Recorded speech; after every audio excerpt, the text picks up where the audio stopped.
Hello दोस्तों, मैं Amar Singh the चार क्लासेस में आपका स्वागत करता हूं। तो आज हम लोग अनसॉल्व पेपर सॉल्व करने वाले हैं और आज हम लोग ऐसे महत्वपूर्ण टॉपिक के बारे में पढ़ने वाले हैं जिसके बिना पेपर कभी बना ही नहीं है। तो आज हम लोग पहली बुक का एक ऐसा महत्वपूर्ण टॉपिक पढ़ेंगे जिसके बिना कभी पेपर बनता ही नहीं। तो आइए उस पेपर को देखते हैं और कैसा क्वेश्चन आता है, क्या होता है, उसे देखते हैं। ठीक है, तो देखिए ये अनसॉल्व थे। अनसॉल्व से सभी क्वेश्चन मैंने एक जगह लिख लिया है एक चैप्टर के। तो अभी से हम लोग पढ़ते हैं। ठीक, तो देखिए पहला क्वेश्चन क्या लिखा है।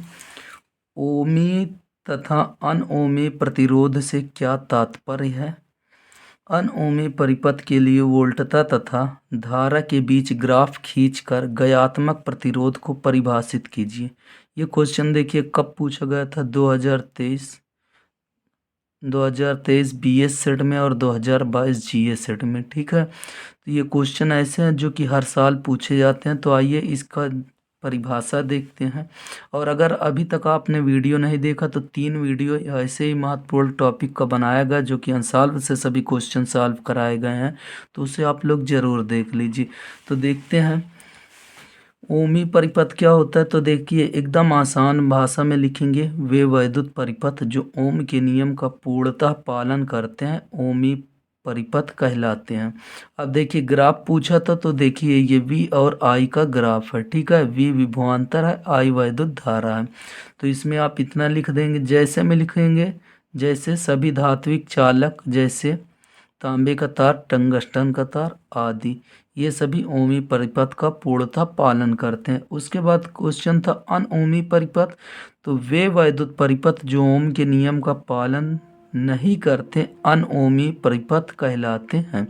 इसमें जैसे टॉर्च का बल्ब होता है, डायोड वाल्व होगा, ट्रांजिस्टर होगा आदि। ठीक है, तो ये सभी ऐसे होते हैं जो कि अनओमी होते हैं। अब इसका अगर ग्राफ देखें आप, तो ग्राफ देखिए क्या, ये टॉर्च के बल्ब का है। ये देखिए इसमें अगर हम ऐसे देखें तो पहले तो देखिए विभव क्या होता है।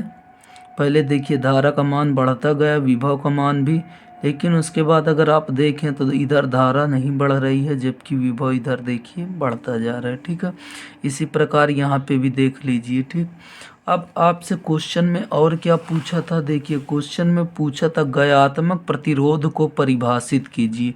तो गयात्मक प्रतिरोध क्या होता है, इसकी परिभाषा देखें। तो इसकी परिभाषा अगर देखें तो क्या लिखा है, देखिए अनओमी परिपथों का वैद्युत प्रतिरोध परिवर्तनशील विभवांतर होता है, अतः उसे ही गयात्मक प्रतिरोध कहते हैं।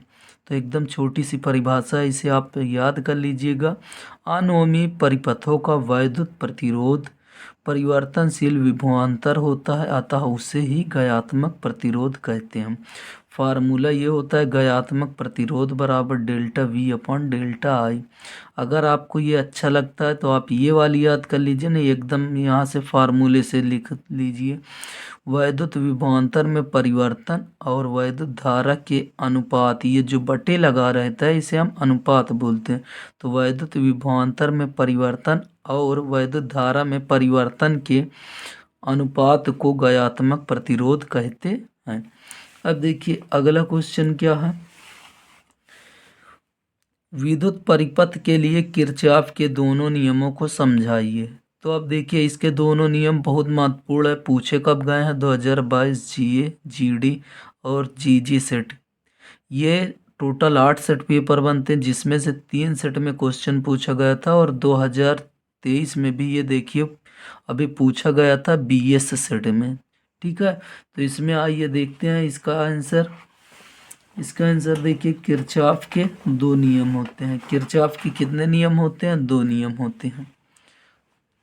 देखिए यहाँ पे किरचॉफ के 2 नियम होते हैं और इन्होंने दिया कब दिया था, 1842 ईस्वी में।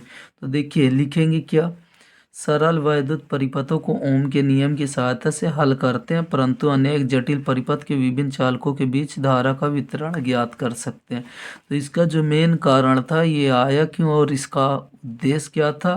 तो अगर जैसे जटिल परिपथ है और उसमें चालकों के बीच धारा का वितरण अगर ज्ञात करना है, मतलब किसमें कितनी धारा जा रही, तो उसके लिए किसका नियम आया है, किरचॉफ का नियम। अब देखिए किरचॉफ ने दो नियम दिया था, तो पहला क्या नियम दिया था देखिए, तो पहला नियम जो दिया था इन्होंने संधि का नियम दिया था, या कहीं कहीं आपको धारा का नियम भी मिलेगा। तो याद रखिए किसी विद्युत परिपथ में किसी भी संधि पर मिलने वाली धाराओं का बीजगणितीय योग शून्य होता है। तो यहाँ पे देखिए जितनी भी धाराएं यहाँ पे मिल रही है या यहाँ से जा रही है, तो याद रखिए जो बीजगणितीय योग होता है वह चिन्हों के साथ लिखा जाता है। तो यहाँ पे देखें तो सिग्मा आई बराबर 0, ठीक है। तो बीजगणितीय योग किसके बराबर होगा, शून्य के बराबर होगा। तो यहाँ पे याद रखिए जो ये संधि है ये क्या है, संधि। इस संधि की ओर जो भी धारा आएगी वो प्लस में होती है और जो संधि से दूर जाती है वो माइनस में। तो यहाँ पे देखिए I1 संधि की ओर आ रही है तो इसलिए प्लस, उसके बाद I2 को भी देखिए, ये देखिए प्लस में है। अब देखिए I3 ये जा रही है ना, यहाँ से देखिए संधि से दूर जा रही इसलिए माइनस। अब देखिए I4 भी संधि से दूर जा रही है तो ये भी माइनस। उसके बाद देखिए ये आ रही तो इसलिए प्लस। अब देखिए कभी कभी क्वेश्चन ये तो पूछता है, इसके साथ पूछ लेता है कि किरचॉफ का पहला नियम किस संरक्षण पर आधारित है। तो याद रखिए किरचॉफ का जो पहला नियम है वह आवेश के संरक्षण पर आधारित है या व्यक्त करता है। अब दूसरा नियम की बात करें तो दूसरा नियम देखिए, दूसरा नियम अथवा पास का नियम भी इसे बोलते हैं, ठीक है। तो याद रखिए किसी वैद्युत परिपथ के बंद पास अथवा लूप के विभिन्न खंडों में प्रवाहित धाराओं एवं उनके संगत प्रतिरोधों के गुणनफलों का बीजगणितीय योग उस पास में कार्य करने वाले समस्त वैद्युतवाहक बलों के बीजगणितीय योग के बराबर होता है। तो याद रखिए अगर कोई परिपथ बना हुआ है, परिपथ में जो प्रवाहित धारा होगी और संगत प्रतिरोध का मतलब उसके साथ जो प्रतिरोध जुड़ा होगा उसका जो समस्त योग होगा वह वैद्युतवाहक बलों के योगफल के बराबर होगा। अब आइए इसको चित्र से अच्छे से समझते हैं आगे। देखिए किरचॉफ के दूसरे नियम से कहता क्या है कि संगत जो ये बंद पास है, ठीक है। ये देखिए पहला इसको बंद पास मान लिए हैं, ये यहाँ से अगर हम इतना देखें तो ये पहला बंद पास है। उसके बाद अगर हम ये नीचे देखें तो ये दूसरा बंद पास है, ठीक है। तो किसी बंद पास में बहने वाली जो धारा होगी संगत प्रतिरोधों का गुणनफल, ठीक है, संगत प्रतिरोधों का गुणनफल उसमें कार्य करने वाले वैद्युत वाहक बलों के बीजगणितीय योग के बराबर होगा। तो देखिए I1 याद रखिए अगर धारा की दिशा में है, ठीक है, प्रतिरोध, तब वहाँ पे हम क्या लेंगे, प्लस में। तो देखिए यहाँ पे I1 R1 प्लस में। अब देखिए उसके बाद ये देखिए अगर माइनस से, ठीक है, माइनस से प्लस की ओर जा रहे हैं, ठीक है, विद्युत वाहक बल में माइनस से प्लस की ओर जा रहे हैं तो ये जो मान होगा प्लस में होगा, तो इसलिए ये प्लस में।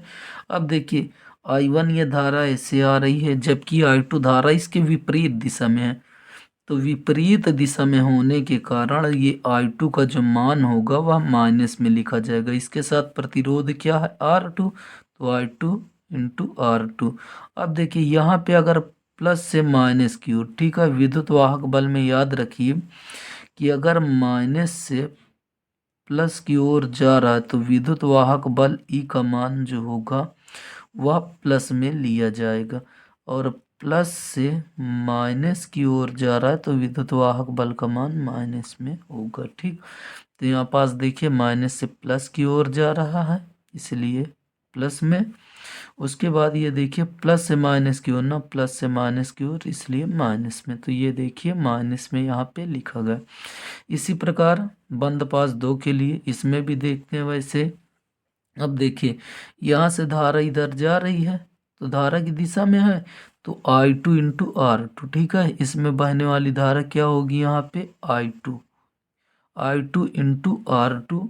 अब देखिए ये ऐसे आएगी, ठीक, तो माइनस से प्लस की ओर, तो माइनस से प्लस की ओर तो प्लस में होगा तो इसलिए केवल प्लस। उसके बाद अब देखिए ये इसमें जो धारा आएगी इसमें से I1 आएगी और इसमें से I2, तो ये दोनों धाराओं को जोड़ लिया जाता है। तो यहाँ पे देखिए ये दोनों धाराओं के साथ क्या है, R3, तो यहाँ पे R3, ठीक है। यह नियम ऊर्जा के संरक्षण नियम को व्यक्त करता है, ठीक है। तो ये जो दूसरा नियम है किस पर आधारित है, ऊर्जा के संरक्षण नियम पर। तो पहला याद रखिए आवेश के संरक्षण पर, और दूसरा हम देखें ऊर्जा के संरक्षण पर आधारित है। इसे किरचॉफ का उल्टता नियम भी कहते हैं। याद रखिए पहले वाले को धारा का नियम और दूसरे वाले को उल्टता का नियम, ठीक। अब देखिए अगला क्वेश्चन क्या है।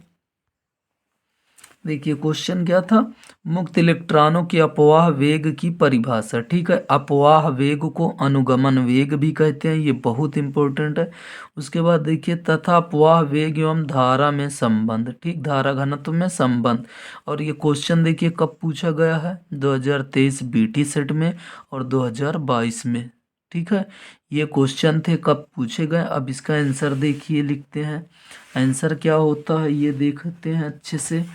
तो देखिए आंसर आपको दिख गया होगा, अब इसको अच्छे से याद कर लीजिए, पढ़ लीजिए, ठीक। तो इसमें आप क्या लिखेंगे, देखिए किसी चालक के सिरों के बीच विभवांतर स्थापित करने पर, ठीक, इसको चित्र से समझेंगे बहुत अच्छे से समझ में आएगा। ये देखिए कोई चालक है, चालक के सिरों के बीच, ये सिरा इसका एक पी मान ले एक क्यू, इसके सिरों के बीच अगर वी विभवांतर लगा दें, ठीक है, विभवांतर स्थापित करने पर सभी मुक्त इलेक्ट्रॉन, ठीक है, जो सभी ये मुक्त इलेक्ट्रॉन होंगे वैद्युत क्षेत्र, ठीक, वैद्युत क्षेत्र देखिए इधर लग रहा है, तो वैद्युत क्षेत्र के विपरीत दिशा में। अब देखिए इसमें हमने क्या लगा, ये तार था, तार का ये दो सिरा है, इसके सिरों के बीच हमने विभवांतर लगा, विभवांतर लगा तो जिधर से धारा बहेगी उधर की ओर वैद्युत क्षेत्र होगा। तो यहाँ पे अगर देखें वैद्युत क्षेत्र इधर है, तो इसके विपरीत दिशा में जो मुक्त इलेक्ट्रॉन गति जिस सूक्ष्म वेग से करते हैं उसी को क्या बोलते हैं, देखिए अनुगमन वेग। तो याद कैसे करेंगे, किसी चालक के सिरों के बीच विभवांतर स्थापित करने पर, ये चालक है इसके सिरों के बीच हमने विभवांतर लगा दिए, स्थापित करने पर सभी मुक्त इलेक्ट्रॉन, ये देखिए सभी मुक्त इलेक्ट्रॉन है वैद्युत क्षेत्र के विपरीत दिशा में। तो वैद्युत क्षेत्र इधर है और ये सभी इस दिशा में चल रहे हैं, ठीक है। तो विपरीत दिशा में जिस औसत वेग से, जिस औसत ये वेग से धीरे धीरे आगे बढ़ेंगे उसे क्या बोलेंगे, अनुगमन वेग कहलाते हैं। इसे किससे प्रदर्शित करते हैं, वीडी से, किससे, वीडी से प्रदर्शित करते हैं। अब देखिए थोड़ा से जब भी कभी डेरिवेशन करते हैं, निगमन करते हैं, तो उसमें थोड़ा से माना वगैरह लिख लिया जाता है, ठीक है, संरचना में जो चीज़ हमें दिखता है।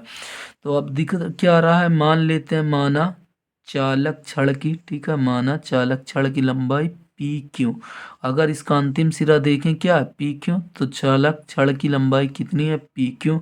अनुप्रस्थ काट का क्षेत्रफल, अनुप्रस्थ काट का मतलब क्या होता है, अगर हम बात कर लें तो अगर आपको ये पेन दिख रही है तो ये पेन का जो ऊपरी वाला हिस्सा है, ठीक है, ये ऊपरी वाला जो हिस्सा है ये इसका अनुप्रस्थ काट का क्षेत्रफल कहलाता है, ठीक। तो अगर इससे आपको अच्छे समझ में आ रहा है तो ठीक, नहीं तो अगर आप इसको आप देखना चाहें तो इसमें अगर आप देखें तो ये इसका जो बाहरी वाला ये ऊपर का सिरा है ये क्या कहलाता है, अनुप्रस्थ काट का क्षेत्रफल, ठीक। तो अनुप्रस्थ काट का क्षेत्रफल कैपिटल ए है। मुक्त इलेक्ट्रॉनों की संख्या, इसमें जो मुक्त इलेक्ट्रॉन की संख्या टोटल n है और विभवांतर क्या है, v है। धारा क्या है इसमें, I, अनुगमन वेग Vd, ठीक। तो आप इसको बना के लिखेंगे कैसे, इसमें लिखिए आप लोग अगर लिखना चाहते हैं तो माना, और इसे लिखना ही पड़ेगा भैया, ठीक है। तो हर हाल में लिखिए, माना छड़ पी क्यू की लंबाई स्मॉल एल है, तार के अनुप्रस्थ काट का क्षेत्रफल कैपिटल ए है, तथा चालक में मुक्त इलेक्ट्रॉनों की संख्या स्मॉल एन। अब आगे लिखेंगे, यदि चालक के सिरों के बीच वी विभवांतर, ठीक है, यदि चालक के सिरों के बीच वी विभवांतर लगाते हैं तो उसमें प्रवाहित धारा आई होगी, उस स्थिति में मुक्त इलेक्ट्रॉन वीडी अनुगमन वेग से गति करेंगे, ठीक। तो ये इतना आप लिख लेंगे। अब डेरिवेशन इसका देखिए, डेरिवेशन क्या लिखेंगे, चालक में मुक्त, ठीक है, चालक में उपस्थित कुल मुक्त इलेक्ट्रॉन की संख्या। यहाँ पे अगर हम इसके क्षेत्रफल की बात करें तो इसमें मुक्त इलेक्ट्रॉनों की संख्या n है, लेकिन अगर टोटल इस चालक की बात करेंगे तो इसमें मुक्त इलेक्ट्रॉनों की संख्या कुल क्या है, n है। तो अब देखिए चालक के प्रति एकांक, एकांक का मतलब यहाँ, ठीक है, यहाँ से बात कर लें। एकांक आयतन में उपस्थित मुक्त इलेक्ट्रॉन कितना माने n, तो इसलिए n से गुणा। उसके बाद चालक का आयतन, आयतन क्या होता है आप लोग को समझाते हैं। देखिए आयतन बराबर क्या होता है, लंबाई गुणे, क्या होता है, लंबाई गुणे चौड़ाई। आयतन बराबर क्या होता है, लंबाई गुणे चौड़ाई गुणे ऊंचाई, ठीक है, ये आप लोग को पता है। अब आपको पता है लंबाई यहाँ पे हमें एल दी है, ठीक है, और आपको पता है लंबाई एल दी, तो ये दोनों अगर अब इसे हम देखें तो इसको हम क्या मान सकते हैं, क्षेत्रफल, या तो आप ये दोनों को क्षेत्रफल मान सकते हैं, तो इसकी जगह क्षेत्रफल ऊंचाई को एल, ठीक है। तो इसलिए यहाँ पे क्या आया है, देखिए चालक में उपस्थित कुल मुक्त इलेक्ट्रॉन की संख्या n बराबर चालक के प्रति एकांक आयतन, ठीक है, इसके एकांक आयतन में कितने इलेक्ट्रॉन n, और इसकी लंबाई कितनी l, और क्षेत्रफल a, ठीक है। लंबाई की बात कर लें, देखिए ये लंबाई हो गई, क्षेत्रफल ये, ठीक है, तो इसका आयतन टोटल आ गया AL। अब देखिए चालक में उपस्थित कुल मुक्त आवेश, मुक्त आवेश आप लोग फार्मूला पढ़े होंगे, क्यों बराबर होता है NE। अब n क्या है, यहाँ पे n कैपिटल N है, टोटल मुक्त इलेक्ट्रॉन की संख्या। अब देखिए n का मान हमने ऊपर से उठाकर रख दिया, n का मान देखिए, n की जगह क्या है, टोटल इतना, तो इतना E है, तो E, ठीक है। अब अगर हम आगे देखें तो मुक्त अनुगमन, ठीक है, मुक्त इलेक्ट्रॉन अनुगमन वेग VD से, ठीक है, VD से L दूरी तय करे तब T बराबर क्या होगा, L/VD। ये फार्मूले आया कहाँ से है, देखिए तो ये फार्मूला था चाल बराबर दूरी बटे समय। अगर समय बराबर निकालेंगे तो T इधर आ जाएगा, और ये जिस चाल से चल रहा है ये नीचे आ जाएगा, ठीक। तो अब देखिए चालक में प्रवाहित वैद्युत धारा, थोड़ा सा स्पीड ज़्यादा होगी, ये बात समझ रहे हैं तो आप लोग देखिए, अगर आराम से बनाएंगे तो इसमें बहुत ज़्यादा टाइम लग जाएगा और लॉन्ग वीडियो हो जाएगी, ठीक है। तो इसलिए लंबी वीडियो ज़्यादा ना हो, आप लोग साथ में नोट करते चलिए, और जहाँ ना समझ में आएगा आप कमेंट कर दीजिए, फिर से उतना समझा दिया जाएगा। तो चालक में प्रवाहित वैद्युत धारा I बराबर क्या होता है, Q/T। तो देखिए अब समीकरण 3, ठीक है, समीकरण 1 ऊपर था, समीकरण 3 ये है, ठीक है, 2 ये है, ठीक। तो अब देखिए समीकरण 3 में Q व T का मान रखने पर, समीकरण ये देखिए 3 है, Q का मान ये देखिए ऊपर है, ये मान यहाँ पे रख दिए, तो ये देखिए आप देख सकते हैं नीचे, ये देखिए मान रख दिए हैं ऊपर से, ठीक है, ये मान उठा के हमने रख दिए, ठीक। यहाँ पे मान रखें Q का, तो ये ऊपर वाला आ गया टोटल, उसके बाद T बराबर V/, ठीक है, L/VD। तो L से L कैंसिल और इसका ऊपर गुणा हो जाएगा, तो NeAVD, ठीक है। अब अगर हम देखें तो इसी को इसके बराबर लिख दें, तो I बराबर NeAVD, ठीक है। यही अनुगमन वेग एवं वैद्युत धारा में संबंध का सूत्र है, ठीक है। अगर आप इसको समझना चाहें तो केवल 3 स्टेप में समझ सकते हैं, एक फार्मूला ये, दूसरा ये देख लीजिए, तीसरा ये, और चौथे में ये, ठीक है। तो 4 फार्मूले से आप स्टेप बाय स्टेप याद करके आराम से कर सकते हैं, और वैसे कठिन भी नहीं है, बस ये है कि आप 2-3 बार लगाएंगे आपको ये अच्छे से आ जाएगा। अब अगला क्वेश्चन देखें, अगला क्वेश्चन देखिए, अगला क्वेश्चन क्या था, व्हीटस्टोन सेतु का सिद्धांत लिखिए, दिए गए परिपथ में मीटर द्वारा मापी गई वैद्युत धारा ज्ञात करना, ठीक है। तो ये न्यूमेरिकल है, न्यूमेरिकल अभी 1-2 सवाल के बाद, ठीक है, 1-2 क्वेश्चन के बाद आगे आपको मिलेगा। उसके बाद देखिए अगला दर्शाया गया परिपथ के 10 ओम प्रतिरोध में, ये भी क्या था, न्यूमेरिकल था, ठीक है। तो इसलिए ये न्यूमेरिकल अभी आपको आगे मिलेंगे। अब क्वेश्चन हम लोग देखेंगे विभव मापी का सिद्धांत, ठीक है, विभव मापी का सिद्धांत, और यह वोल्ट मीटर से क्यों श्रेष्ठ है, तो इसको हम लोग सबसे पहले देखेंगे। और इसमें आपको सबसे अच्छी बात यह है कि आज आप सीखेंगे कोई भी चीज़ कितनी लंबी हो उसको शॉर्ट में कैसे कर सकते हैं, ठीक। तो इसके लिए हम लोग देखते हैं आंसर इसका, तो आंसर आपको दिख गया होगा। आंसर थोड़ा सा लंबा है, तो इसके लिए देखिए आप याद कैसे करेंगे अच्छे से। देखिए क्वेश्चन आपको दिखा आंसर, याद रखिए। देखिए जैसे पढ़ते चलिए वैसे इसको छोटा करते चलिए। देखिए आपको हम बताते हैं कैसे छोटा करना होता है। तो विभव मापिका में क्या समझाना है, सिद्धांत। देख लीजिए कब क्वेश्चन पूछा गया, जितने भी क्वेश्चन पूछे गए 22 और 23, टोटल आपको बताते हैं 16 सेटों का क्वेश्चन आपको एक साथ पढ़ाया जा रहा है। 16 सेट का मतलब होता है 16 पेपर, ठीक है। 16 पेपर का क्वेश्चन आप एक साथ पढ़ रहे हो। तो अगर अभी तक आपने इस वीडियो को लाइक नहीं किया तो लाइक कर दीजिए, शेयर कर दीजिए। और ऐसे ही बोर्ड एग्जाम से पहले आपको पूरी बुक का एक एक क्वेश्चन जितना भी अभी तक पूछा गया है आपको सब बताया जाएगा।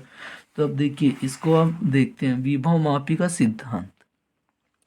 तो याद रखिए सबसे पहले देखिए यहाँ पे हमने विभव मापी का सिद्धांत लिखा, लेकिन यहाँ पे बताया गया विभव मापी क्या है पहले ये समझ लेते हैं।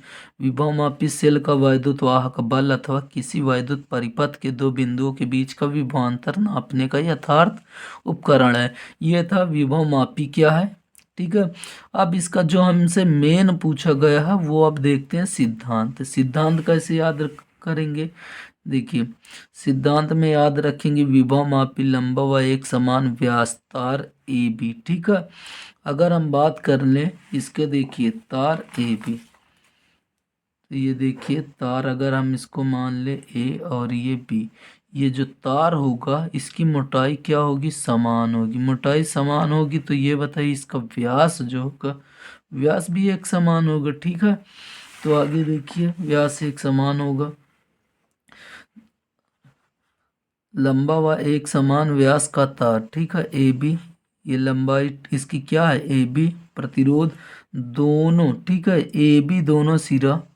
अब देखिए इसका जो ए और बी है इसका दोनों सिरा किससे जुड़ा हुआ है, आप अगर देखें तो संचायक बैटरी बी से, ठीक है। संचायक बैटरी B1 से जुड़ा हुआ है।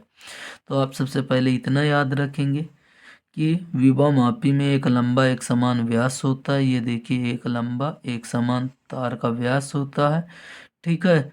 अब देखिए जिसका दोनों सिरा, ठीक है, जिसका दोनों सिरा अगर हम देखें संचायक बैटरी B1 से जुड़ा हुआ है। एक सिरा ये, दूसरा सिरा ये, किससे जुड़ा हुआ, B1 से जुड़ा हुआ। अब देखिए B1 से जुड़ा हुआ, अब B1 के साथ एक कुंजी के लगी हुई है, ठीक। इसके साथ कुंजी के और इसी के श्रेणी क्रम में एक RH, ठीक है। RH क्या है, धारा नियंत्रक है जो कि इसके साथ श्रेणी क्रम में लगा हुआ है। अब देखिए जिस सेल का विद्युत वाहक बल नापना होता है उस सेल E के धन सिरे को बिंदु A से, ठीक है। अब मान लीजिए इसी को हमें मापना है ए का, तो इसको हम क्या करेंगे, ये देखिए यहाँ से ले जाकर प्लस बी से जोड़ देंगे और इसका माइनस वाला माइनस से जोड़ देते हैं, ठीक। तो यहाँ पे देखिए वही लिखा है, जिस सेल का विद्युत वाहक बल नापना होता है, इसका मान लीजिए हमें नापना है तो सेल के धन सिरे को बिंदु ए से, ठीक है। अब देखिए सेल का ये धन सिरा है, इसको बिंदु ए से, ठीक, यहाँ बिंदु ए से हम क्या कर दिए, इसको जोड़ देते हैं तथा ऋण सिरे को एक धारा मापी द्वारा, ये देखिए इसका ऋण सिरा, इसको एक धारा मापी द्वारा जी के, ठीक है। धारा मापी को किससे प्रदर्शित करते हैं, जी से, गैल्वेनोमीटर, ठीक है, के द्वारा जो कि जे से जोड़ देते हैं। अब देखिए सबसे पहले याद रखिए इसमें एक लंबा तार होता है जिसके व्यास समान होता है, ठीक है। अब इस तार का हम दोनों सिरा, एक को प्लस से जोड़ देते हैं दूसरे को माइनस से जोड़ देते हैं। इसको चलिए देखिए अच्छे से आप ऐसे समझते चलिए कि ये तार क्या है, ए और बी है। ये तार क्या है, ए और बी है, ठीक। अब इसको हम क्या कर दें, एक बैटरी के द्वारा इसे जोड़ दें, ठीक। और इसी के साथ हम क्या कर दें, देखिए बैटरी के साथ जोड़ने के बाद अगर हम देखें तो यहाँ पे एक कुंजी लगा दें के, और इसके साथ एक धारा नियंत्रक भी लगा दें, ठीक। तो देखिए ये क्या है, बैटरी है, संचायक बैटरी। ये क्या है, कुंजी है। और ये क्या है, धारा नियंत्रक है। क्या है, धारा नियंत्रक है। अब देखिए ये तार था, ठीक है। तार का हमने एक सिरा किससे, बैटरी के धन से, दूसरे को हम की इससे बैटरी के ऋण सिरे से। अब बैटरी के साथ देखिए कुंजी लगी है के, और उसके साथ एक धारा नियंत्रक RH श्रेणी क्रम में लगे होते हैं। अब देखिए जिसका हमें विद्युत वाहक बल मापना होता है, ये हमें ई का मापना है, तो उसे ए से, ठीक है, सिरे ए से तथा ऋण सिरे को धारा मापी, ये देखिए यहाँ से धारा मापी जी के द्वारा जोड़ देते हैं। बैटरी B1 का धन सिरा भी बिंदु ए से जोड़ देते हैं। अब देखिए बैटरी B1 है, ये B1 है, इसको भी बैटरी का जो धन सिरा होगा किससे जोड़ देंगे, ए से जोड़ देते हैं। अब जौकी को तार, ठीक है, जौकी क्या होता है, जौकी अगर आप देखेंगे तो ये पेनी की भांति होता है, यहाँ पे ये हल्का पतला होता है, जिसको इस तार पर क्या किया जाएगा, स्पर्श कराया जाएगा, ठीक है।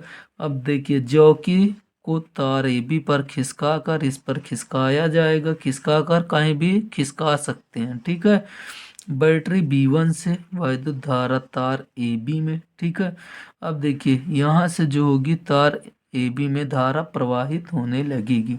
धारा किधर से किधर बहेगी, A से B की ओर बहेगी, ठीक है। तो बैटरी B1 से वैद्युत धारा A से B की ओर प्रवाहित होने लगती है। अब देखिए जिस कारण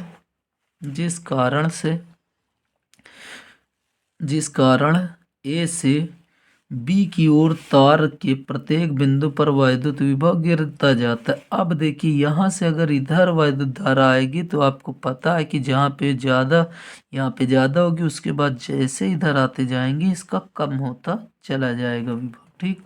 तो गिरता जाता है तार की प्रति एकांक लंबाई में, ठीक है। तार की प्रति एकांक, मान लीजिए इतना छोटा से तार, तो इसके प्रति एकांक लंबाई में विभव पतन, विभव का मतलब जो होता है वोल्टेज, ठीक है, उसमें अगर पतन का मतलब कमी होगी तो उसी को क्या बोलेंगे, विभव प्रवणता, ठीक है। तो इतना याद रखिए, तार की प्रति एकांक लंबाई में विभव पतन को विभव प्रवणता कहते हैं। अब इसे कैसे प्रदर्शित करते हैं, अब इसमें देखिए मान लेते हैं माना तार AB में बहने वाली धारा I एम्पीयर, ठीक है, तथा तार की प्रति 1 सेंटीमीटर लंबाई का प्रतिरोध रो है। तब ये फार्मूला छोटा से याद रख लीजिए। अतः विभव प्रवणता के बराबर तार की एकांक लंबाई पर विभव पतन, ठीक, के बराबर होता है I into rho volt centimetre. अब देखिए इसको आप इतना लिख लीजिए। अब देखिए श्रेष्ठ क्यों होता है, इसको आप देख लीजिए। तो वोल्ट मीटर की तुलना में विभव मापी की श्रेष्ठता, ठीक है। जब सेल का विद्युत वाहक बल विभव मापी से नापते हैं, ठीक है, सेल का विद्युत वाहक बल किससे मापेंगे, विभव मापी से। तो शून्य विक्षेप स्थिति में सेल के परिपथ में कोई धारा नहीं होती है। जब विभव मापी से मापेंगे तो एकदम एग्जैक्ट होगा, उसमें कोई भी विद्युत धारा प्रवाहित नहीं होगी। इस प्रकार विभव मापी अनंत प्रतिरोध के आदर्श वोल्टमीटर के समतुल्य होता है, ठीक है। इसीलिए विभव मापी क्या होता है, अनंत प्रतिरोध का आदर्श वोल्टमीटर के क्या होगा, समतुल्य। तो पहला ये होगा श्रेष्ठ इसलिए। दूसरा, वोल्ट मीटर द्वारा विद्युत वाहक बल नापने के लिए वोल्ट मीटर में विक्षेप पढ़ना पड़ता है। जब वोल्ट मीटर से मापते हैं तब हमें बार बार, जब सुई ऐसे ऐसे घूमेगी तो हमें बार बार पढ़ना पड़ेगा, लेकिन इसमें पढ़ने की में भी विक्षेप में त्रुटि हो सकती है, ठीक है। जब ऐसे अगर सुई घूमेगी तो हो सकता है कहीं ना कहीं गलतियां हो सकती है, लेकिन जब विभव मापी में अधिक से अधिक कितने की त्रुटि हो सकती, केवल 1 mm, जो कि भैया लगभग नगण्य के बराबर होता है। तो ये थे, देखिए ये 5 नंबर का क्वेश्चन पूछेगा तो थोड़ा से कम आपको 1.5 से 2 पेज लिखना होगा, ठीक है। तो आप इसको लिख लीजिए, स्क्रीनशॉट आराम से ले लीजिए। अब आगे बढ़ते हैं, ठीक। तो देखिए आप बैक करके इसका स्क्रीनशॉट ले लीजिएगा। अब देखते हैं अगला क्वेश्चन क्या है। देखिए अगला क्वेश्चन क्या पूछा था, सेल के आंतरिक प्रतिरोध को प्रभावित करने वाले कारक, मतलब सेल का आंतरिक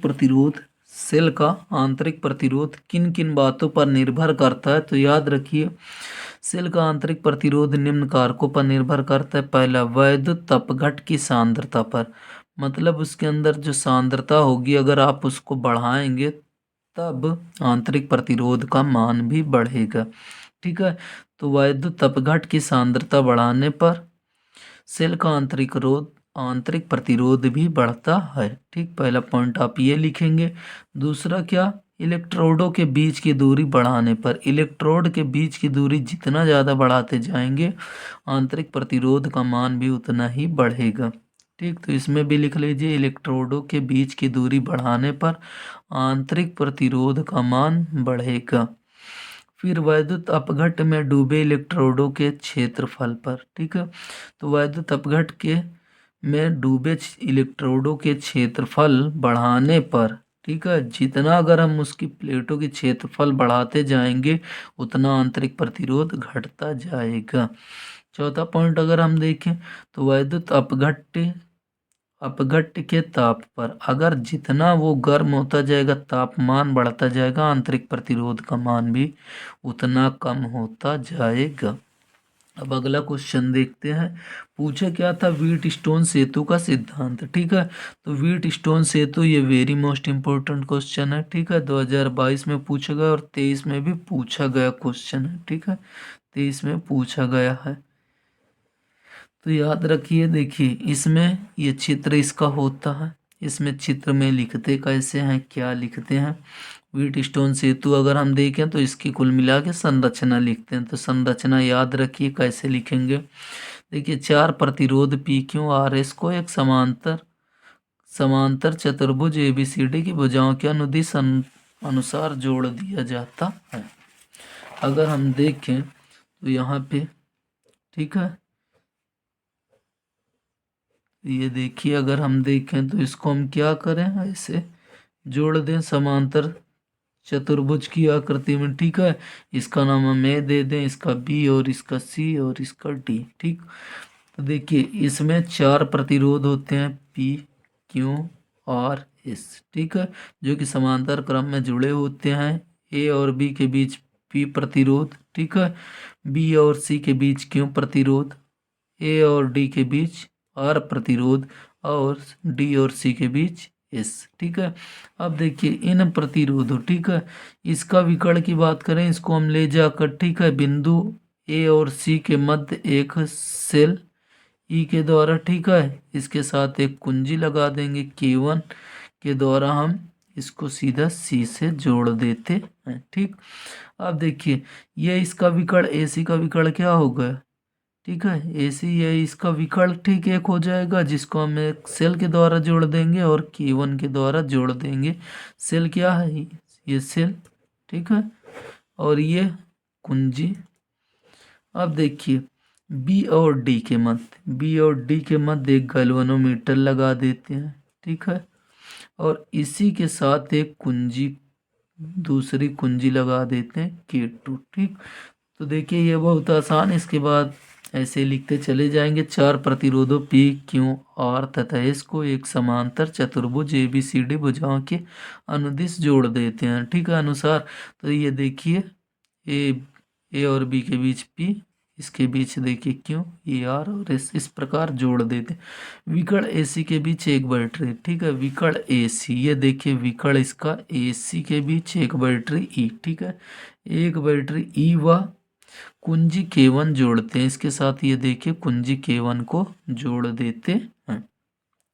तथा दूसरे विकर्ण BD, दूसरा विकर्ण अगर हम देखें, ये देखिए B और D, इसके बीच हम क्या लगाते हैं, धारामापी गैल्वेनोमीटर। ये धारामापी हिंदी और ये इंग्लिश है। ठीक है, तो गैल्वेनोमीटर G लगा देते हैं तथा कुंजी K2 द्वारा जोड़ देते हैं।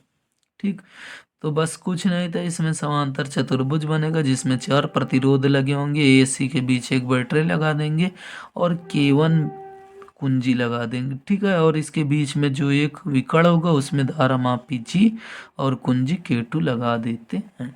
अब देखिए इसके बाद क्या होता है, यदि, ठीक है, यदि सबसे पहले कुंजी K1 को ऑन कर दें, ठीक है, कुंजी किसको, K1, ये देखिए अगर K1 को इस पे छुआ दिया जाए, ऑन कर दिया जाए, तो परिपथ में धारा प्रवाहित करते हैं। ठीक है, यहाँ पे अगर इसको जैसे टच करेंगे इसमें धारा प्रवाहित होने लगेगी। तत्पश्चात सेतु भुजा BD, ठीक है, तो देखिए जैसे इसमें धारा प्रवाहित होने लगी, इसको टच करने पर, ऑन करने पर, ठीक है। तो अब देखिए इसके बाद भुजा सेतु बीडी में लगी कुंजी को भी ऑन कर दें, इसको भी ऐसे क्या कर दें, ऑन कर दें, तब धारा मापी में कोई विक्षेप प्राप्त ना हो। ठीक, अगर ये टोटल बना हुआ था व्हीट स्टोन से, तो इसमें सबसे पहले हम क्या किए, इस K1 को कुंजी को ऑन कर दिए। ठीक, तो इसमें वैद्युत धारा प्रवाहित होने लगी। अब उसके बाद देखिए यहाँ इसको भी ऑन कर दिए। ठीक, अब इसको ऑन कर दिए, अगर इसमें धारा नहीं आती है, ठीक है, इसमें कोई धारा नहीं आती है, तो यहाँ पे विक्षेप शून्य होगा। और जब देखिए धारा मापी में कोई विक्षेप प्राप्त ना हो, इसमें कोई विक्षेप प्राप्त ना हो, तब चतुर्भुज की किन्हीं दो संलग्न भुजाओं का प्रतिरोधों का अनुपात, ठीक है, जैसे P और Q का अनुपात, P और Q का जो अनुपात होगा, ठीक, P और Q का अनुपात जो होगा R और S के अनुपात के क्या होगा, बराबर होगा। तो देखिए किन्हीं दो संलग्न भुजाओं के प्रतिरोधों का अनुपात शेष दो संलग्न भुजाओं, ठीक है, मतलब इससे लगी हुई भुजा ये, ठीक है, संलग्न भुजाओं के प्रतिरोधों के अनुपात के बराबर। ये देखिए प्रतिरोध का अनुपात है, इसके बराबर होता है। अतः धारामापी की शून्य विक्षेप स्थिति में ये क्या होगा, जो P/Q होगा वह R/S के बराबर होगा। अब यहाँ पे अगर हम देखें, यह स्थिति व्हीटस्टोन सेतु परिपथ के संतुलन की अवस्था कहलाती है। तो सिद्धांत में हमें इतना लिखना था, लेकिन कभी कभी क्वेश्चन सिद्धांत न पूछकर पूछ लेता है व्हीटस्टोन सेतु संतुलन अवस्था की शर्त P/Q बराबर, क्वेश्चन क्या पूछेगा, P/Q बराबर R/S का निगमन कीजिए। ठीक, तो यहाँ पे कैसे करेंगे निगमन, देखिए बंद पास, ठीक है, इसके लिए चित्र का काम पड़ेगा, ठीक है, बीट बंद पास ही बीट से, ठीक है। अगर हम यहाँ पे बात करें, देखिए यहाँ से जो धारा बहेगी I बहेगी, धारा कितनी बहेगी, I बहेगी। अब यहाँ पे अगर जो ऊपर की ओर जाएगी, इसमें I1 धारा बहेगी, क्या बहेगी, I1, और नीचे क्या बहेगी, I2, ठीक है। अब देखिए ये I1 इधर भी आएगी, कब आएगी, जब इसमें विक्षेप शून्य होगा, और I2 इधर, ठीक है। अब अगर देखें तो बंद पास, ठीक है, किसमें, बंद पास, बंद पास, देखिए A, इसमें ABDA, ठीक है, किसमें, ABDA में क्या करेंगे, किरचॉफ के द्वितीय नियम से, किसके, किरचॉफ के द्वितीय नियम से, किरचॉफ का द्वितीय नियम लगाएंगे। तो यहाँ पे देखिए जिस ओर धारा बह रही है उधर अगर हम प्रतिरोध लेंगे तो प्लस में, ठीक है, तो ऊपर अगर देखें तो I1 धारा बह रही है, तो I1 P, ठीक है, प्रतिरोध क्या लगा हुआ, P। अब देखिए उसके बाद इसमें अगर हम देखें तो ये अगर धारा इधर से आती है तो ये इसके विपरीत, तो इसलिए यहाँ पे क्या होगा, I2, ठीक है, यहाँ पे क्या होगा, I2R, ठीक है, माइनस में, क्योंकि ये देखिए I1 इसके विपरीत दिशा में, ये किसके बराबर, 0 के बराबर, ठीक है। तो अब अगर हम यहाँ पे देखें तो ये I1 P बराबर, ये इधर आएगा प्लस में I2R, समीकरण 1, ठीक है। इसी प्रकार आप देख लीजिए जैसे ये वैसे यहाँ पे, अब देखिए धारा इसमें, अब पास किसकी बात करेंगे, दूसरे BCDAB, ठीक, BCDB, ठीक है। तो यहाँ पे अगर हम देखें, याद रखिए कि आप क्या बोले, BCDB में, बाकी पूरा आगे वैसे ही लिख देंगे, मैं द्वितीय नियम से, किरचॉफ के द्वितीय नियम से, किरचॉफ के द्वितीय नियम से, ठीक है। अब यहाँ पे अगर हम देखें तो ये बताइए धारा की दिशा में I1 क्यों, ये I1 क्यों किस में, धारा की दिशा में, तो यहाँ पे हम देखें I1 क्यों धारा की दिशा में, इसलिए प्लस में। अब देखिए इसके ये विपरीत दिशा में है ना ये वाला, तो इसलिए क्या होगा, ये माइनस में, माइनस I2S बराबर 0। तो अगर हम देखें यहाँ पे तो I1 क्यों बराबर I2S, ठीक है, समीकरण 2। अब समीकरण 1 को 2 से भाग दे दीजिए, समीकरण 1 में क्या कर दीजिए, 2 से भाग दे दीजिए, ठीक। तो ये क्या हो जाएगा, I1/P बटे I1 अपॉन क्यू बराबर, यहाँ पे देखिए I2 इंटू आर, नीचे क्या आएगा I2 इंटू एस। तो I1 से I1 कैंसिल, I2 से I2 कैंसिल, तो P अपॉन क्यू बराबर R अपॉन एस। यही हमें सिद्ध करना था। तो देखिए इसमें भी वही सेम चीज़ है, ठीक है। उसमें समझ में आ गया होगा, देख लीजिए बंद पास, ठीक है। बंद पास किस में, ABDA में किरचॉफ के द्वितीय नियम से। तो वही देखिए बंद पास ABDA में किरचॉफ का द्वितीय नियम, ठीक है। तो इसको आप लोग लिख लीजिए अच्छे से, ये पूरा लिख लीजिए अच्छे से, वही चीज़ है, ठीक। अब देखते हैं इस पर, इसके साथ न्यूमेरिकल भी एक जरूर पूछता है, तो वो न्यूमेरिकल देखते हैं। और क्वेश्चन क्या था इसको अच्छे से पहले देख लीजिए। क्वेश्चन क्या पूछा था ये देखिए, व्हीटस्टोन सेतु का सिद्धांत लिखिए, दिए गए परिपथ में मीटर द्वारा मापी गई धारा ज्ञात कीजिए। अब देखिए ये न्यूमेरिकल कितना प्यारा से है, और ऐसे न्यूमेरिकल आपको हर साल पेपर में देखने को मिलते हैं। तो आपको बता दें इस लेसन से कम 7 नंबर क्वेश्चन, और अधिक से अधिक कितना पूछ सकता है, 10-12 नंबर, ये कुछ कहा नहीं जा सकता, लेकिन कम से कम तो 7 नंबर एकदम कन्फर्म है। तो आप इसको बहुत अच्छे से पढ़िएगा। देखिए ये न्यूमेरिकल है, अब आइए इसका सॉल्यूशन देखते हैं, ठीक। तो क्वेश्चन यही था, देखिए क्वेश्चन अलग से लिखा गया है, दिए गए परिपथ में एमीटर द्वारा मापी गई धारा ज्ञात कीजिए, ठीक है। 2023 बीटी में क्वेश्चन पूछा गया था अभी पिछले ही साल ही। तो देखिए ये क्वेश्चन दिया हुआ था। अब इसमें सबसे पहले आपको समझना होगा, समझना क्या होगा कि इसमें देखिए प्रतिरोध दिए हैं। ये देखने में बड़े वैसे सवाल दिख रहे हैं कि बहुत कठिन होंगे, लेकिन अगर आप इसको देखें तो 1 2 3 4 और ये लास्ट 5, अगर इसको आप ध्यान से देखें तो ये कुछ व्हीटस्टोन सेतु के जैसे दिख रहा है। मतलब अगर इसको हम देखें, ठीक है, तो व्हीटस्टोन सेतु के जैसे ये दिख रहा है,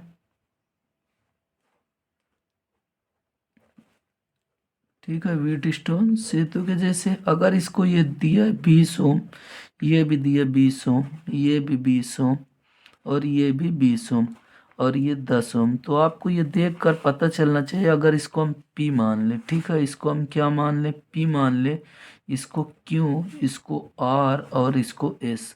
अगर इसको जब हम हल करें, दोनों तरफ का जो अनुपात आए वह बराबर आए, तब समझ जाइए ये व्हीटस्टोन सेतु है। तो फार्मूला क्या होता है, P/Q बराबर R/S, ठीक है। P का मान देखिए 20 दिया है, और क्यू का मान भी 20 दिया है। इधर भी अगर देखें 20 दिया है, ये भी 20 दिया, तो काटेंगे 20 एकन्नम 20, अनुपात कितना है 1। तो हमें पता चल गया कि यह परिपथ कैसा है, व्हीटस्टोन परिपथ है, ठीक है, व्हीटस्टोन सेतु है, ठीक। ये तो व्हीटस्टोन सेतु है, संतुलित व्हीटस्टोन सेतु है। आप लिखेंगे यह एक, यहाँ पे एक लिख लीजिए, संतुलित व्हीटस्टोन सेतु है। अब अगर इसको देखें तो ये दोनों प्रतिरोध में कोई मतलब ही नहीं होगा, इसका कोई काम नहीं होगा। तो ये अगर हम देखें तो ये ऊपर वाले सभी किस क्रम में है, श्रेणी क्रम में, और श्रेणी क्रम में फार्मूला आपको प्रतिरोध का पता होना चाहिए। R बराबर क्या होता है, R1 plus R2 plus R3। अब देखिए ये मान कितने दिए, 20 तो अगर हम देखें 20 और 20, तो टोटल कितने 60 ओम, ठीक है। तो R1 बराबर जो मान निकाल लिए कितना, देखिए 60 ओम, ठीक। तो फार्मूला नहीं लिखे, फार्मूला आप ऊपर लिख लीजिए, इतना आसान है, ठीक। उसी प्रकार अगर जब देखिए ये 60 आ गया, तो ये अगर नीचे देखें इसी प्रकार, तो ये भी 60 ओम आ जाएगा। अगर अब ये दोनों को हल कर लिए ऊपर नीचे, तो ये जो इसका क्रम बनेगा, देखिए 60-60 बनाना, तो इसका जो बनेगा अभी ये ऐसे बन जाएगा कुछ, ये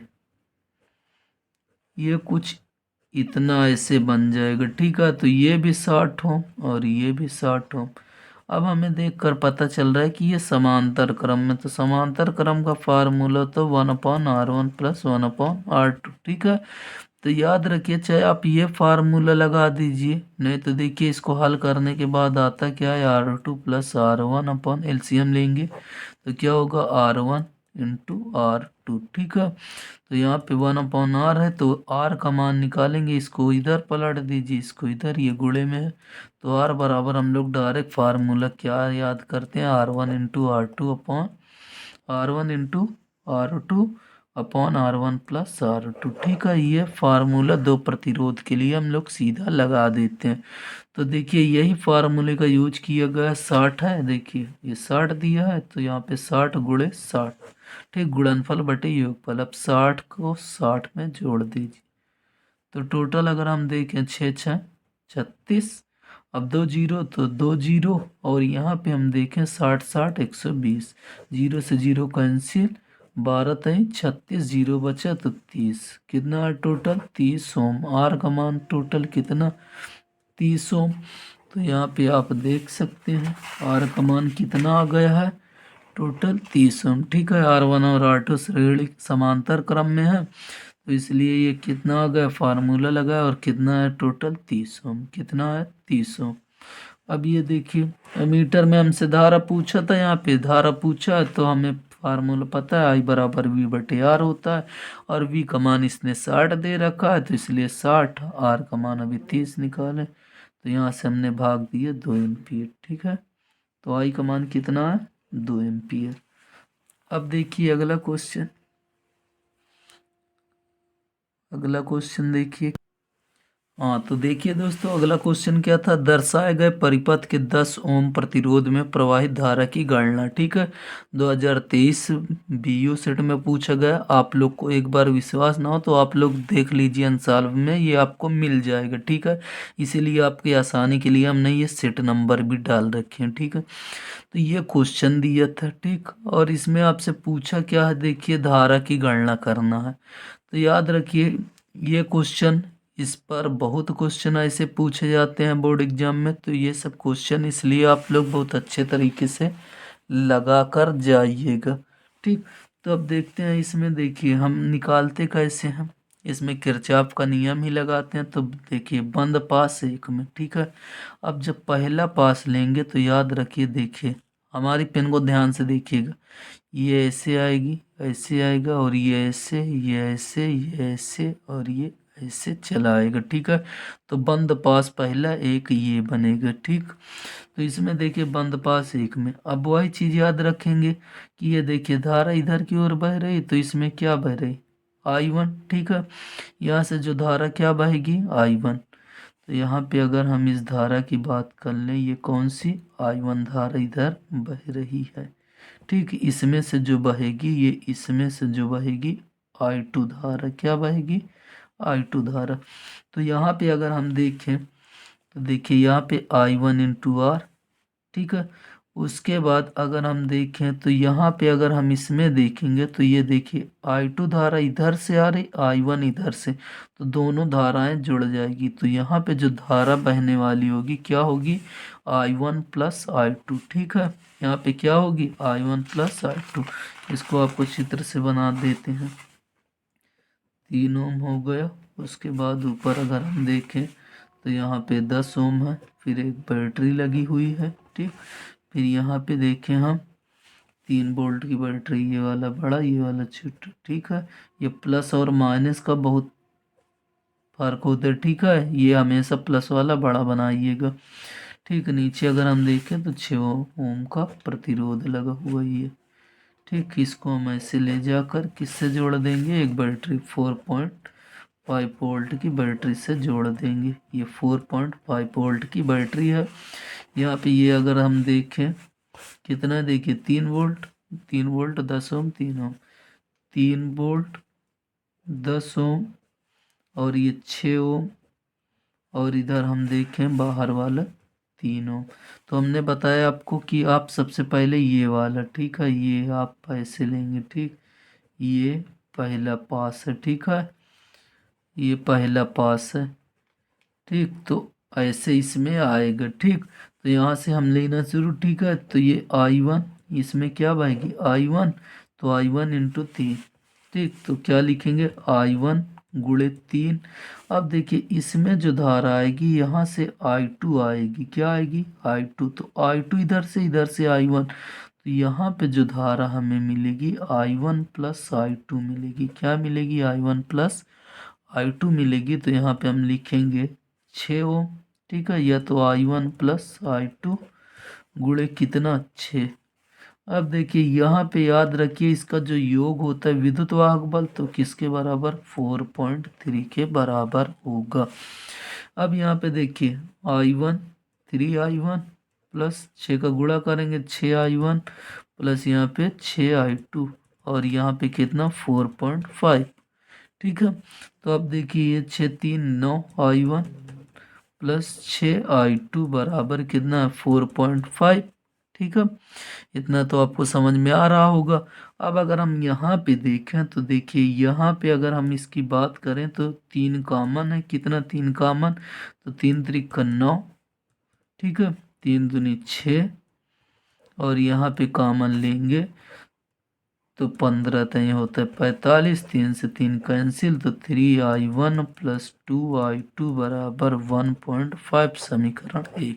ठीक है, अब इसको अगर आप देखें तो ये देखिए किया गया वैसे ही सेम है। ठीक है, अब इसी प्रकार बंद पास दूसरे के लिए समझ लेते हैं। देखिए बंद पास दूसरा अगर आप देखें तो अब केवल इतने की बात ये, केवल इतने की बात ये। ठीक है, तो यहाँ पे देखिए 10I2 हो जाएगा। ठीक है, प्रतिरोध के साथ लेंगे 10I2।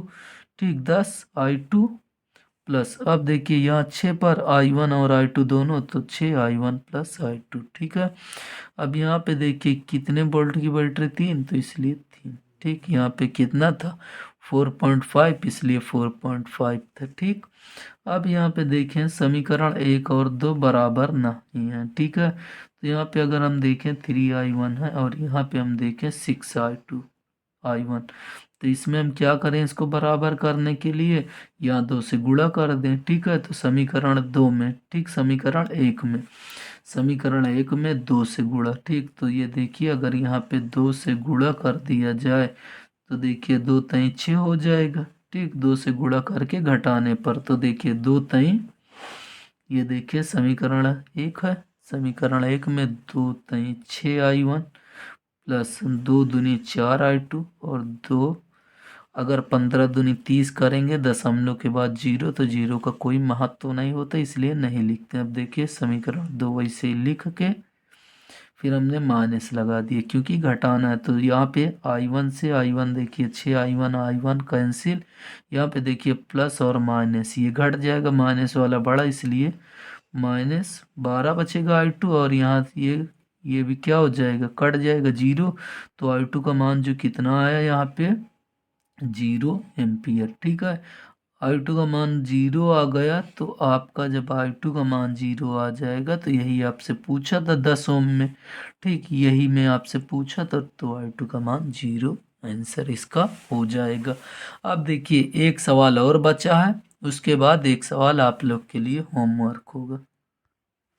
हाँ, तो देखिए इस वीडियो का ये लास्ट क्वेश्चन है, उसके बाद एक होमवर्क आपको मिलेगा, तो आप लोग उसको भी कर लीजिए और इसके बाद एक वीडियो इसकी और आएगी। ठीक है, अगर आप इतना 2 वीडियो इसकी देख लेते हैं तो आपको कुछ नहीं तो 7 से 10 नंबर का क्वेश्चन केवल 2 वीडियो से मिल जाएगा। और बहुत ज़्यादा से ज़्यादा 1 घंटे की क्लास रहेगी, एक घंटे की, तो आप ज़रूर इस वीडियो को पूरा देखिएगा। ठीक, तो अब देखते हैं क्वेश्चन क्या था 2023 में। ये भी पूछा गया, दिए गए परिपथ में प्रत्येक प्रतिरोध में धारा की गणना कीजिए। ठीक है, तो इसमें भी हमसे धारा पूछा है। तो इसमें देखिए आपको समझना होगा बंद पास 1 कौन है, 2 कौन है और धारा कैसे आएगी। और एक बात याद रखिए, इसमें अगर धारा आप इसके हिसाब से लेकर चलेंगे तो आपका आंसर कभी नहीं आएगा। ठीक है, तो याद रखिए इसमें धारा दी रहेगी। तो अब देखिए बंद पास ABCA में, ABCA में। ठीक है, तो इसमें अगर हम देखें I1, ठीक है, I1 के साथ प्रतिरोध कितना है? 1 ओम है। तो यहाँ पे देखिए जैसे वो सवाल वैसे एकदम ये भी है। ठीक, तो यहाँ पे अगर हम देखें तो 1I1, ठीक है, इसमें I1 धारा बह रही है, तो 1I1। अब देखिए ये इसके विपरीत दिशा में जा रहा है ना, इसीलिए माइनस लगेगा, तो इसमें क्या होगा? -I3। ठीक है, यहाँ पे कितना होगा? -3 1 ओम। ठीक है, तो -3 यहाँ पे कितना होगा? 1। ठीक, तो अब देखें यहाँ पे, और टोटल बैटरी कितनी लगी है 2, ठीक है। तो याद रखिए एक तरफ इसको लिखेंगे, एक तरफ प्रतिरोध वाले को। तो यहाँ पे देखिए I1, यहाँ से I1 इंटू 1 ओम, उसके बाद ये देखिए इसके विपरीत दिशा में तो I3 इंटू 1, ठीक, माइनस में विपरीत दिशा होने की वजह से माइनस लगा। तो यहाँ पे याद रखिए, देखिए ये I1 जो आएगी इधर से ये जाएगी, ठीक है। तो ये इसके विपरीत दिशा में, इसलिए -I13, ठीक। और कितने वोल्ट की बैटरी लगी 2, तो इसलिए 2 बराबर में। अब देखिए इसका इसमें गुणा करेंगे 1 आएगा, इसमें भी करेंगे तो यही चीज आएगा। तो ये समीकरण 1, ठीक है। अब बंद पास ADCA, बंद पास ADCA, ठीक है। ADCA में अगर हम देखें तो यहाँ पे I2 धारा बह रही है, ठीक है। तो यहाँ पे देखिए 1 से गुणा करेंगे तो वही आएगा, इसलिए नहीं लिखें, ठीक है। तो ऊपर वाले जैसे एकदम सेम होगा। तो यहाँ पे I2 इंटू 1, ठीक है, तो I2 ही आएगा। उसके बाद ये देखिए ये इसके विपरीत दिशा में, ये भी इधर से जाएगी तो -I3, जैसे ऊपर वाला वैसे यहाँ पे, बस इसमें I1 धारा बह रही थी, इसमें I2 धारा बह रही है, ठीक।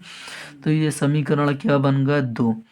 अब याद रखिए, देखिए यहाँ पे अगर हम बात करें तो ये देखिए इधर से धारा ऐसे आएगी, इधर जाएगी, और ये भी धारा ऐसे आएगी, इधर से ये आ जाएगी, ठीक। तो इसमें जो धारा बहेगी I1 प्लस I2 बहेगी, क्या बहेगी I1 प्लस I2। यहाँ पे जो धारा बहेगी I1 प्लस I2, ये किसके बराबर हो जाएगी -I3 के बराबर। तो ये देखिए I1 प्लस I2 -I3 के बराबर रखने पर, ठीक है। तो यहाँ पे अगर हम देखें समीकरण 1 से, समीकरण 1 ये है, तो I3 की जगह -I3 की जगह में क्या लिखना है I1 प्लस I2, ठीक है। ये देखिए ये है, तो इसके जगह में क्या लिखना है I1 प्लस I2। तो यहाँ पे अगर हम देखें तो यहाँ पे I1 क्या हो जाएगा 2I1 plus I2 equal to क्या 2। ये समीकरण 3 बन गए, ठीक है। समीकरण 3 बन गए। इसी प्रकार समीकरण 2 में भी हम -I3 की जगह क्या लिखेंगे I1 प्लस I2। तो यहाँ पे भी अगर आप देखें तो I1 प्लस I2, और ये देखिए I2 2I2 और I1 इधर, ठीक है, एक है तो देखिए ये एक, ठीक है। समीकरण 4। अब देखिए समीकरण 3 में, ठीक है, अब यहाँ पे 2I1 है, यहाँ पे क्या है I1 है। तो I1 हम बराबर करने के लिए, ठीक है, I1 हम क्या करने के लिए, बराबर करने के लिए, नहीं चलिए हम क्या निकाल लेते हैं पहले I2, यहाँ पे क्या निकालें I1, चलिए I1 ही निकाल लेते हैं। तो देखिए यहाँ पे क्या है 2I2, यहाँ पे क्या है केवल I2। तो हम समीकरण अगर यहाँ पे 2 से गुणा कर दें, यहाँ पे किससे 2 से, ठीक, समीकरण 3 में 2 से गुणा कर दें 2I2 हो जाएगा। तो समीकरण 2 में, वो समीकरण 3 में 2 से गुणा करके घटाने पर, यहाँ गुणा करेंगे देखिए 2 दूनी 4I1, उसके बाद देखिए 2 दूनी 2 एकन्नम 2I2, उसके बाद 2 दूनी 4, ठीक है। उसके बाद अगर हम देखें नीचे वाला वैसे समीकरण को हमने उतार लिया। अब माइनस घटाना है तो माइनस लगा दिए, तो देखिए ये बराबर, तो ये क्या हो जाएगा कैंसिल, 2 में से 2 गया, ये कट जाएगा। उसके बाद 4 में से 1 जाएगा, कितना बचेगा 3, और यहाँ पे 4 में से 1 गया 3। तो यहाँ पे अगर हम देखें तो यहाँ पे 3 से 3 कैंसिल, तो I1 बराबर कितना आ गया 1 एम्पियर। अगर जब I1 का मान आ गया तो यहाँ पे हम क्या कर सकते हैं, I1 का मान आने के बाद I1 का मान किसी में भी उठा के रख दें तो आ जाएगा I2 का मान, I3 का मान। तो I1 का मान समीकरण किस में रख दिए 1 में। यहाँ पे अगर रख दिया I1 का मान तो देखिए समीकरण हमने 1 लिखा, यहाँ पे हमने I1 का मान कितना 1 रखा, I3 वैसे और ये 2 वैसे। तो ये देखिए अगर ये यहाँ पे किस में है प्लस में, तो इधर आएगा माइनस में आएगा, ठीक है। माइनस में 2 में से 1 जाएगा, 1 बचेगा, माइनस में ये होने की वजह से ये माइनस यहाँ पे आ जाएगा, ठीक। इसी प्रकार अब समीकरण 2 से, समीकरण 2 क्या है, ये समीकरण 2 है। तो समीकरण 2 में हम किसका मान रख दें I3 का मान रख दें, तो I3 का मान रख दिए। तो ये देखिए समीकरण हमने 2 लिखा, समीकरण 2 में हम किसका मान रख दिए I3 का। तो I3 का मान क्या था I3 का मान क्या था, माइनस, ठीक है। तो यहाँ पे ये देखिए माइनस माइनस माइनस प्लस, और ये इधर जाएगा प्लस और माइनस क्या हो जाएगा, माइनस, ठीक। तो ये कट जाएगा, कितना आ जाएगा, 0। तो ये था आज की वीडियो, ठीक है। और एक चीज़ बता दें, इससे भैया आपका 7 से 10 नंबर एकदम फिक्स है। तो आप लोग, इसकी 2 वीडियो रहेगी, एक ये वीडियो, इसके बाद हम जब डालेंगे पार्ट 2 डाल देंगे, ठीक है। तो आप ज़रूर देख लीजिए। और हाँ, आप लोग के लिए एक होमवर्क है, ये भी क्वेश्चन देखिए 2022 में 2 बार पूछा गया, दोनों क्वेश्चन सेम है। अगर आप देखें, ये चित्र देखिए इसका, और यहाँ पे इस चित्र देखिए लीजिए, ठीक है। दोनों में अंतर क्या, यहाँ पे केवल 2 वोल्ट था और यहाँ पे क्या दिया है, 1 वोल्ट, ठीक। तो आपको I1 I2 और I3 का मान ज्ञात करना है, ठीक। तो अगर आपको वीडियो अच्छी लगी तो इस वीडियो को आप लाइक कीजिए, अपने दोस्तों के साथ शेयर कीजिए, और चैनल पर अभी तक अगर आप नहीं सब्सक्राइब किए हैं तो चैनल को आप सब्सक्राइब कर लीजिए, ठीक है। और आपको ऐसे ही वीडियो एग्ज़ाम से पहले डेली मिलती रहेगी, और आपको ज़्यादा से ज़्यादा 20-25 घंटे की क्लास में आपको पूरी बुक का इम्पोर्टेंट क्वेश्चन बता दिया जाएगा, जिसमें से आपको 70 में से लगभग 65-60 नंबर आपको हर हाल में यहीं से मिल जाएगा, ठीक है। तो आप लोग को अगर वीडियो अच्छी लगी तो इस वीडियो को आप ज़रूर लाइक कर दीजिए, शेयर कर दीजिए, और चैनल को सब्सक्राइब कर लीजिए, ताकि हमारी वीडियो सबसे पहले आप तक पहुँचे, ठीक है। फिर मिलते हैं नई वीडियो के लिए, नई वीडियो के साथ। तब तक के लिए जय हिंद, जय भारत।